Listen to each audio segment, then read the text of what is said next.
रंगीन शेर के अनोखे रूप, जादुई ताज की शक्तियाँ और लुटेरा बाग। एक जंगल बहुत ही खूबसूरत था। उसके अंदर बहुत से फलों और फूल के पेड़ थे, जो कि उस जंगल को और भी ज्यादा आकर्षक बना रहे थे। और उस जंगल की इस खुशहाली का कारण था उस जंगल का राजा वीरू शेर। वीरू शेर अपने जंगल और जंगल वासियों का खूब ख्याल रखता था और साथ ही उसके पास एक जादुई ताज था, जो कि उसके पूर्वजों की दी हुई निशानी थी, जिसकी शक्तियों से वह एक रंगीन शेरों की सेना तैयार कर सकता था।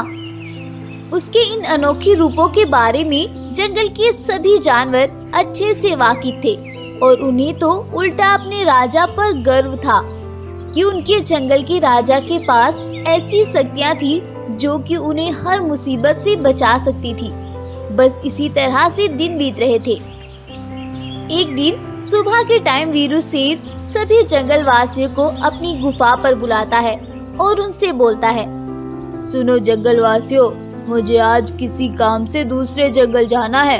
जब तक मैं अपने जंगल वापस ना आऊं, तुम सभी को ही हमारे जंगल का ख्याल रखना है। अपने जंगल वासियों को ऐसा बोलकर वीरू शेर वहां से चला जाता है और गलती से वह अपना जादुई ताज अपनी गुफा पर ही भूल जाता है।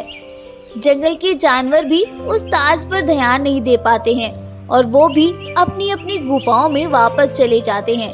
इसी बीच दूसरे जंगल का एक बाघ वीरू शेर के जंगल में घूमने आता है और जैसे ही वह वीरू शेर की गुफा के पास पहुंचता है तो उसकी नजर वीरू शेर के जादुई ताज पर पड़ जाती है। उस जादुई ताज को देखकर बाघ एकदम से उसे उठाकर अपने जंगल की ओर दौड़ पड़ता है। उधर वीरू शेर जब आधे रास्ते में चला जाता है तो उसे अपना जादुई ताज याद आता है और वह अपने सभी काम छोड़कर वापस अपनी गुफा में दौड़ता हुआ आता है, लेकिन वहाँ तो उसे कोई ताज नजर ही नहीं आता है। अपने पूर्वजों की निशानी को वहाँ न पाकर वीरू शेर बहुत परेशान हो जाता है और वह जादुई ताज की पूछताछ करने जंगल में निकलता है। और जंगल में जाकर वह सभी जानवरों को एक जगह इकट्ठा करता है और उनसे पूछने लगता है, अरे सुनो जंगल वासियों, क्या तुमने मेरे जादुई ताज को गुफा से उठाया है? मैं यहाँ से जाते हुए उसे गुफा में ही भूलकर चला गया था, लेकिन जैसे ही मुझे याद आया मैं तुरंत ही अपनी गुफा पर वापस आया, लेकिन मुझे वह ताज गुफा में तो दिखाई ही नहीं दिया, इसलिए मैं तुमसे पूछने के लिए तुम्हारे पास चला आया। वीरू शेर की बात सुनकर एक गाय वीरू शेर से बोलती है, अरे महाराज, हमने तो गुफा में कोई ताज नहीं देखा। हम तो आपके जाते साथ ही गुफा से वापस आ गए थे महाराज। आप ठीक से याद करिए, कहीं आपने उसे कहीं और तो नहीं रख दिया? नहीं गाय बहन, मैं तो उसे लेकर ही नहीं गया, फिर कहीं और कैसे रख देता? मेरी तो कुछ समझ में नहीं आ रहा है। वीरू शेर अब तो और भी ज्यादा परेशान हो गया था। वह कैसे भी करके अपने ताज को वापस पाना चाहता था। बस इसी टेंशन में उसे कई दिन बीत जाते हैं, लेकिन आज तक भी उसे जादुई ताज के गुम होने का कोई सुराग नहीं मिल पाया था। उधर दूसरे जंगल में उस जालिम बाघ ने जादुई ताज की शक्तियों से जंगल में आतंक मचाया हुआ था। उसने तो उस ताज से सफेद बाघों की एक सेना तैयार कर ली थी, जिसकी मदद से वह जंगल से शिकार मंगा रहा था और जंगल के जानवरों को मार मार कर खा रहा था। उधर वीरू शेर अपने ताज के लिए सभी जंगलों में मारा मारा फिर रहा था। एक दिन रात के टाइम जब वीरू शेर बेचारा थक हार कर अपनी गुफा में आता है तो उसके पास दूसरे जंगल से एक शेरनी आती है। वह शेरनी वीरू शेर की बचपन की दोस्त थी। जैसे ही वीरू शेर सरला शेरनी को देखता है तो वह अपने बचपन की दोस्त को पहचान जाता है और अपनी उस बुझे हुए चेहरे को कंट्रोल करता हुआ वह सरला शेरनी से बोलता है, अरे सरला, तुम कैसी हो और तेरे को आज मेरी याद कैसे आ गई? मैं ठीक हूँ वीरू, तुम बताओ बस तुम ही काफी परेशान लग रहे हो मुझे तो। नहीं नहीं, कुछ नहीं, मैं तो ठीक हूँ बिल्कुल। वीरू, आज मैं तुझसे एक बात करने के लिए आई हूँ। क्या तुमने अपने जादुई ताज को उस बंटी बाघ को दे दिया है? कौन सा बंटी बाघ? मैं किसी बंटी बाघ को नहीं जानता। क्या तुमने मेरा जादुई ताज देखा है? नहीं नहीं, देखा तो नहीं है वीरू, लेकिन मैं तुम्हारे ताज की शक्तियाँ तो जानती ही हूँ। तुम उस ताज की शक्तियों से एक रंगीन शेरों की सेना तैयार कर सकते थे, और बंटी बाघ ने सफेद बाघों की सेना तैयार की है, और उसने तो पूरे जंगल में तबाही मचाई हुई है उसकी शक्तियों से। क्या तुम सही बोल रही हो सरला? दरअसल मैं एक दिन किसी काम से दूसरे जंगल गया था, और मैं अपना जादुई ताज गुफा पर ही भूल कर चला गया था। ना जाने किसने मेरे पीछे उस ताज को चुरा लिया था। सरला, क्या तुम मुझे उस बाघ के पास ले जा सकती हो? वीरू, मैं तुम्हें ले तो जा सकती हूँ, लेकिन तुम्हारे पास तो शक्तियाँ ही नहीं है, और उस जालिम के पास इतनी शक्तियाँ हैं कि वो तुम्हें एक ही झटके में मार डालेगा। हमें मिलकर कोई प्लान बनाना होगा, तभी हम उस जालिम बाघ से जीत सकते हैं। अब वो दोनों मिलकर एक प्लान बनाते हैं और दूसरे जंगल की ओर निकल जाते हैं। दूसरे जंगल में जाकर वीरू शेर शेरनी से बोलता है, सरला, तुम जल्दी से जाकर देखो वह जालिम बाघ सो रहा है या नहीं। शेरनी जल्दी से दौड़कर जाती है और देखती है वह बाघ सोया हुआ है, और वह जादुई ताज उसके सर पर लगा हुआ है। अब शेरनी वीरू शेर को भी अपने पास बुला लेती है, और वीरू शेर चुपके से बंटी बाघ के सर से उस ताज को उतार लेता है। अब तो बंटी बाघ के पास कुछ भी नहीं बचा था, और वीरू शेर अपनी शक्तियों की मदद से उसे वहीं पर मार डालता है। इसके बाद वीरू और सरला उस ताज को लेकर अपनी गुफा में आते हैं, और वीरू शेर सरला शेरनी का शुक्रिया अदा करता है और उसे अपने पास ही रहने के लिए बोल देता है। अब वो दोनों मिलजुल कर उस जंगल का ख्याल रखते हैं, और वीरू शेर राहत की सांस लेता है और फिर से उस जंगल में खुशी खुशी रहने लगता है। स्टोरी पसंद आई हो तो इस वीडियो को लाइक, शेयर एंड चैनल को सब्सक्राइब करना बिल्कुल ना भूलें। रूप बदलने वाला जादुई रंगीन शेर, बाघ का पुनर्जन्म और सफेद शेर का जंगल पर कहर। एक बार की बात है, वृंदावन जंगल में बब्बर शेर अपने बेटे रंगीन शेर के साथ रहता था। बब्बर शेर बिल्कुल सफेद रंग का जंगल में सबसे अलग दिखने वाला शेर था, और वहीं उसका बेटा बगीरा भी जंगल का सबसे अलग शेर था। उसके तो रूप कोई गिन ही नहीं सकता था, क्योंकि वो आए दिन अपने रूप बदलता रहता था। ऐसा इसलिए था, दरअसल कुछ साल पहले जब उसका जन्म था तो बगीरा की माँ की डेथ हो गई थी, और वह बेचारा अब बिल्कुल अकेला रह गया और जंगल में इधर उधर भटक रहा था। उसे अपनी माँ की बहुत याद आती थी। इसी तरह से वो एक दिन जंगल में ऐसे ही घूम रहा था और अपनी माँ को बहुत याद कर रहा था। माँ आप कहाँ हैं माँ? प्लीज मेरे पास आ जाओ माँ, मुझे आपकी बहुत ही याद आ रही है माँ, प्लीज आ जाएं आप। वो ऐसा बोल बोल कर रो रहा था। तभी अचानक से उसकी नजर वहीं पेड़ के नीचे से निकल रही रंगीन शक्ति पर जाती है। उस रंग बिरंगी शक्ति को देखकर बगीरा बहुत खुश हो जाता है, और वह दौड़कर उस शक्ति के पास जाता है और उसे देख देख कर बहुत खुश होने लगता है, और वह अपने सभी गम भूल जाता है। इसी तरह से अब वो रोजाना उस शक्ति के पास आता है और उसके साथ बहुत खेलता है। बगीरा शेर की मासूमियत को देखते हुए वह रंगीन शक्ति एक दिन उसके अंदर समा जाती है। तब से अब तक बगीरा शेर का रंग उस रंगीन शक्ति के कलर के जैसे ही बदलना स्टार्ट हो गया था। अब बगीरा शेर का रंग अपने आप ही किसी भी रंग में बदल जाया करता था, लेकिन कभी भी बगीरा शेर ने अपने इस बदलते रंग का फायदा नहीं उठाया, और ना ही कभी किसी भी जंगल के जानवर को परेशान किया। बगीरा शेर जितना अच्छा था, वहीं उसका बाप उतना ही बुरा भी था। वो जंगल के सभी जानवरों को बहुत परेशान किया करता था। ये बात बगीरा शेर को बिल्कुल भी पसंद नहीं थी। बगीरा शेर बेचारा तो अपने जंगल के जानवरों को खुश देखना चाहता था और वह चाहता था कि उसके बाबा भी ऐसे ही बन जाएं और वो भी जंगल के जानवरों के साथ अच्छा सलूक करें। लेकिन वो कहावत है ना, चोर चोरी करना छोड़ देता है लेकिन हेरा फेरी करना कभी नहीं छोड़ता है। ऐसे ही कुछ सफेद शेर के साथ भी था।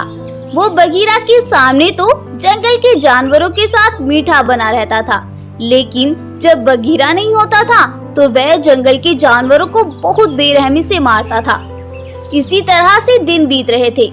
एक दिन एक हिरन दौड़ती हुई बगीरा के पास आती है और वह बगीरा शेर से बोलती है, बगीरा भाई, वो आपके बाबा ने हमारे जंगल के एक बाघ को बहुत बेरहमी से मार डाला है और वो वहाँ से भाग गए हैं। वो बाघ घायल पड़ा हुआ है, प्लीज आप जाकर उसे बचा ले, उसकी अभी सांसें चल रही हैं, प्लीज बगीरा भाई।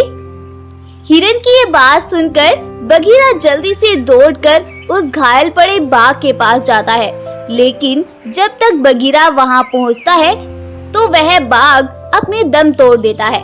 उस बाघ को मरा हुआ देखकर बगीरा वहाँ से वापस आने लगता है कि तभी बाघ का एक छोटा बेटा रोता हुआ उसके पास आता है और वह अपने बाबा को मरा हुआ देखकर रोने लगता है और रोते हुए बोलता है, बाबा ये आपको क्या हो गया, प्लीज उठे ना बाबा, मेरा तो इस दुनिया में एक वाहिद सहारा आप ही थे और आप मुझे ऐसे छोड़कर चले गए। नहीं बाबा उठे प्लीज, आप मुझे छोड़कर ऐसे नहीं जा सकते।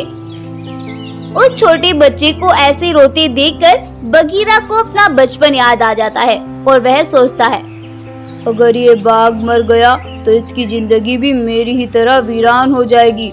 मुझे इस बाघ को किसी भी तरह जिंदा करना होगा। ऐसा सोचकर बगीरा आसमान की ओर देखता है और आसमान की ओर देखकर धीमी आवाज में कुछ बोलता है। तभी आसमान से वही रंग बिरंगी रोशनी आनी स्टार्ट हो जाती है और वह उस बाघ के अंदर समा जाती है। उस रोशनी के उसके अंदर समाते ही बाघ एकदम से जिंदा होकर खड़ा हो जाता है और वह बगीरा का शुक्रिया अदा करता है। अरे नहीं बाघ भाई, मैंने तुम पर बिल्कुल भी कोई एहसान नहीं किया है। मेरे बाबा ने तुम्हें ये नुकसान पहुंचाया था तो मेरा ये फर्ज था। बाघ भाई, मैं अपने पिता की इन हरकतों से बिल्कुल परेशान आ गया हूँ, प्लीज मुझे माफ कर दो। बगीरा की ये बात सुनकर बाघ बोलता है, अरे बगीरा भाई, मुझे आपके पिता से उनकी इस करनी का बदला तो लेना ही होगा।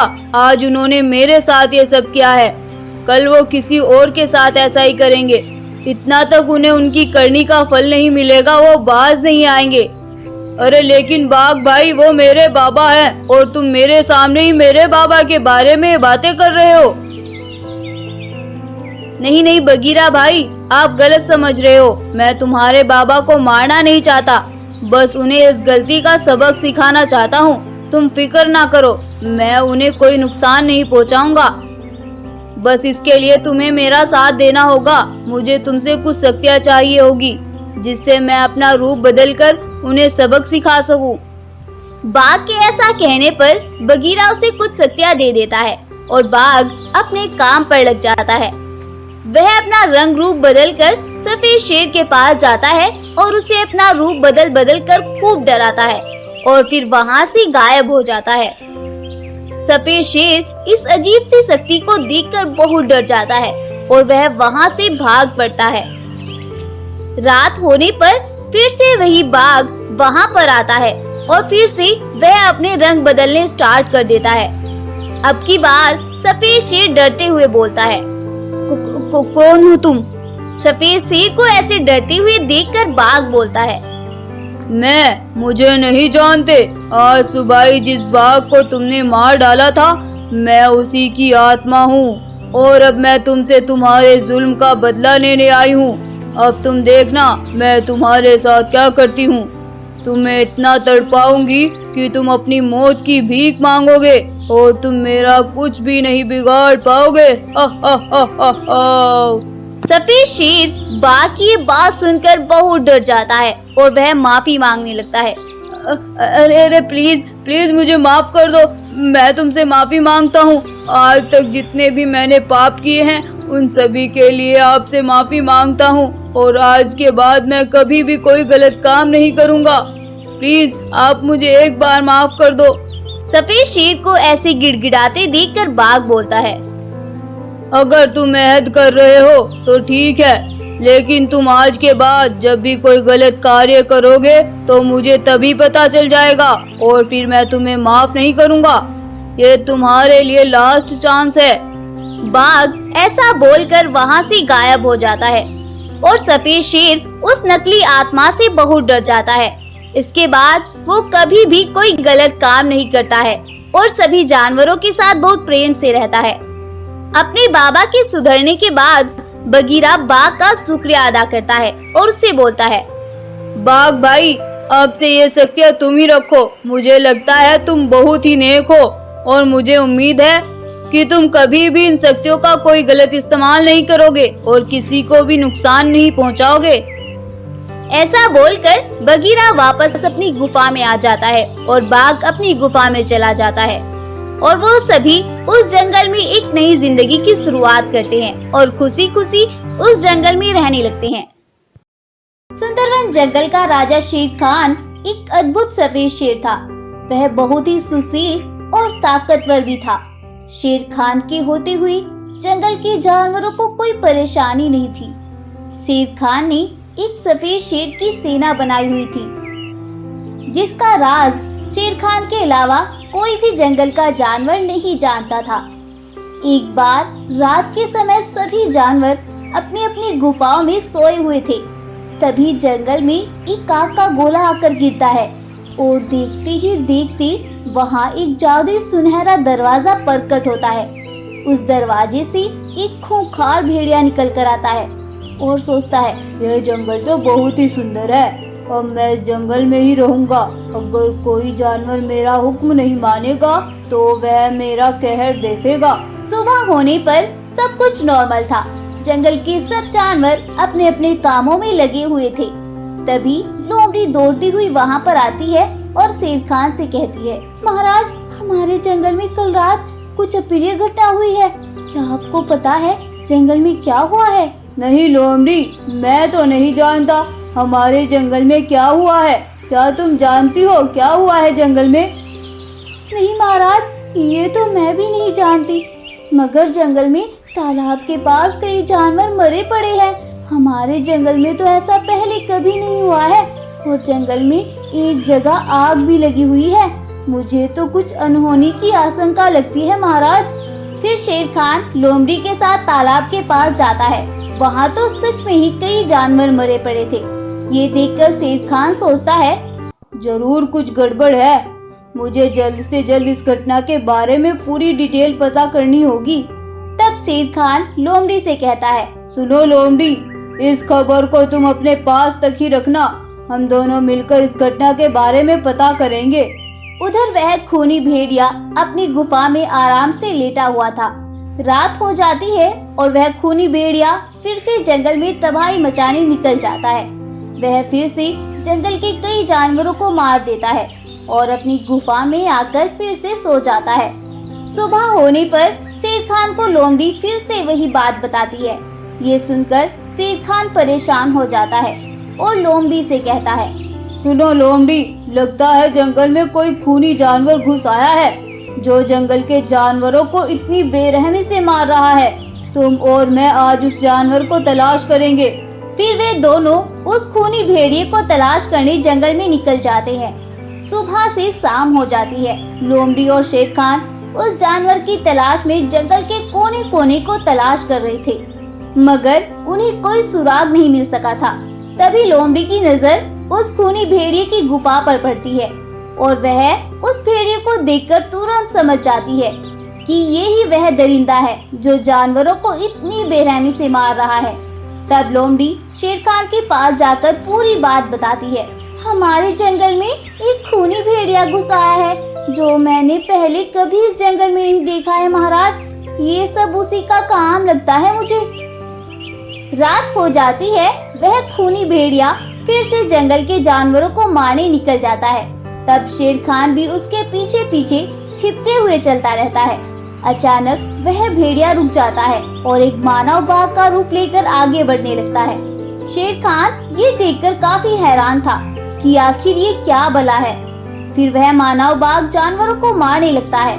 शेर खान वहाँ से निकल जाता है और सुबह होने पर सफेद शेर की सेना के पास जाता है और कहता है, आज मुझे तुम्हारी जरूरत है। तुम सब अपनी अपनी शक्तियाँ लेकर आज रात मेरे साथ चलोगे। रात होने पर शेर खान सफेद शेर की सेना को अपने साथ लेकर उस शैतान भेड़िए की गुफा के पास पहुंच जाता है और वह भेड़िया रात होने का ही इंतजार कर रहा था। फिर वह शैतान भेड़िया जंगल में निकल जाता है।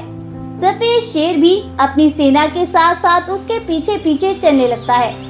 कुछ दूर चलने के बाद वह भेड़िया फिर से एक मानव बाघ का रूप ले लेता है।